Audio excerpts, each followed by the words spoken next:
Where does my help come from? Good question. In these very challenging times we live in, the same place, listen, your help comes from is the same place my help comes from.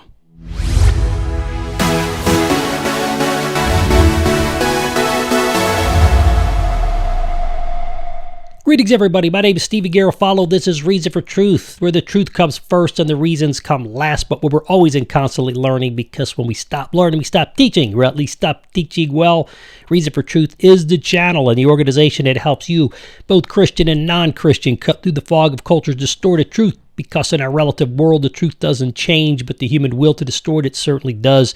I'm here to help you cut through the distortion of current events with the truth as an antidote to the false messages so pervasive in our world today.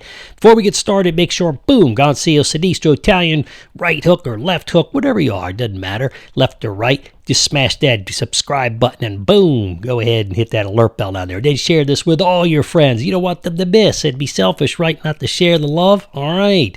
This is not a monetized channel, so you could help us greatly by sharing this with others. Thank you for tuning in. Make sure you subscribe yourself. Psalm 121 says this, I lift up my eyes to the hills. Where does my help come from? My help comes from the Lord who made heavens and earth. He will not let your foot be moved. He who keeps you will not slumber. Behold, he who keeps Israel will neither slumber nor sleep. The Lord is your keeper. The Lord is your shade on your right hand. The sun shall not strike you by day, nor the moon by night. The Lord will keep you from all evil. He will keep your life. The Lord will keep you going out and your coming in, and from this time forth and forevermore. It's a pretty big deal there. That kind of covers everything. That means the Lord He's got your back when it's dark outside, when it's light, when it's sunny. Listen, when it's windy, all the time. When you're in the water scuba diving, swimming in the pool, when you're just outside, listen, in the fields, going to work, or just hanging around enjoying dinner, or just enjoying He's with you always, even in war. This is the Pilgrim hymn, by the way, which affirms that all true help comes from the Lord, who's the keeper of Israel and the keeper of those who are grafted into Israel, meaning authentic believers in Jesus Christ as portrayed in and through the church. And that doesn't mean just those who formerly go to some kind of church, but in the body of Christ, I should say. Romans 11:13-14 says, Now I am speaking to you Gentiles, inasmuch as I am an apostle of the Gentiles. I magnify my ministry in order to somehow make my fellow Jews jealous and thus save some of them. That's what it says. Verse 17-22, those verses goes on to say, next few verses, that this of the Gentiles, but if some of the branches which were broken off in you, although a olive shoot, were grafted in among the others, and now share in the nourishing root of the olive tree, do not be arrogant towards the branches. If you remember, it is not you who support the root, but the root that supports you. Then you will say, branches were broken off so that I might be grafted in. This is true. They were broken off because of their unbelief. You will be grafted in, for God has the power to graft them in again. What he's saying here is the Jews who are authentic believers of God, the original remnant, we are grafted in to this Israeli fabric as Gentiles. But don't get on our high horse and go, you Jewish people, this is a church where you guys forget it, you missed the boat. No. God is telling us very clearly here, don't be arrogant about it. Be patient, love them, share the truth. Don't forget at the very last sentence here, for God has the power to graft them in again. And he's doing that through Messianic Jews. So you could see that God's people are directly connected to the Jewish tree, but we can include Gentiles who are authentically grafted into the tree as well, okay, through Jesus Christ. So let me move back to God's protection as proclaimed in Psalm 121.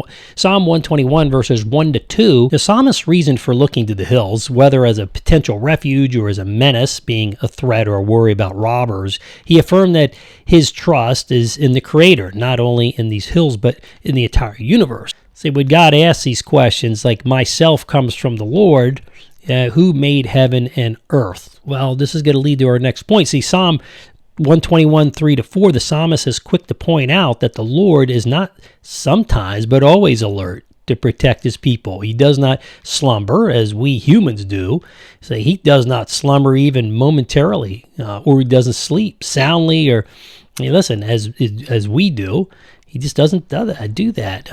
What's amazing, I think you go in heaven, there's no signs that there's going to be sleep. There'll be rest, but no sleep, no need to. New body. In Psalm 121, verses 5 to 6, the psalmist proclaims that the Lord is the shade, meaning he's the protection. Remember Jonah, right? Finding protection under the flower that grew up and shaded him, right? The plant. That's what this is kind of the illustration here. So the Lord is shading, meaning he's protecting from all his adversaries of both the day and the night. So finally, remember, going back day and night, he's always protecting. So when it says shade, we'll say, Steve, there's no shade at night. But that's just metaphor for he's always shading. He's always protecting in the day and the night. Okay? Finally, Psalm 121:8 takes it home for you and I today, as it did for the psalmist thousands of years ago, in that the psalmist encounters his joyful pilgrimage to Jerusalem, verses 1 to 2, where he praises as the spiritual and civic center of the nation, verses 3 to 5, calling for prayer and its peace and prosperity, verses 6 to 9. And this is the bottom line. Where does our peace, where does our strength, where does our protection come from? Comes from the Lord.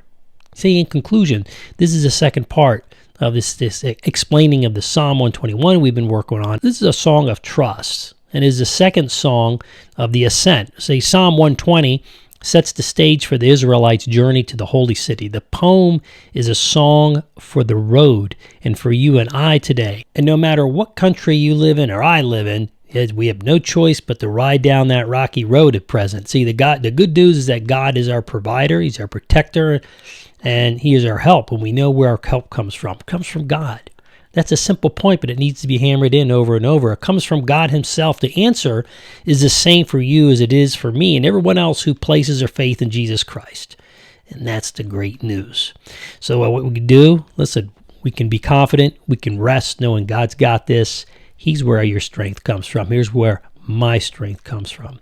At the end of the day, don't stop now. You want to make sure, boom, subscribe, Gonzalo Sidistro, hit the alert bell. We're pushing up against almost 700 audios, and we're pushing up now against, I think, over 300 videos. But we're putting out two a week, so that you do the math, it's over 100 a year. And so you want to make sure you want to support us. That's great. You could subscribe. We don't monetize the channel. I don't want to take any risks that seem like we're exploiting anybody. If anybody would love to support us, we really would. We need that. What we do is based on the generosity of others. You could do that at reasonfortruth.org or .bible/donate. Just hit the donate button. One-time gift. Perhaps stand with us monthly. It's getting towards year end. And listen, it's all tax deductible, and it really encourages us, and it makes it possible to do these things. Lastly, make sure you check out StevenGarofalo at locals.com. You could join there. It's kind of like my platform instead of dealing with all the social media stuff, which I don't particularly care about. All right, God's blessings to you. Make sure you stay strong. Know where your strength comes from. I'm your host, Steven Garofalo, with this is your Reason for Truth for today.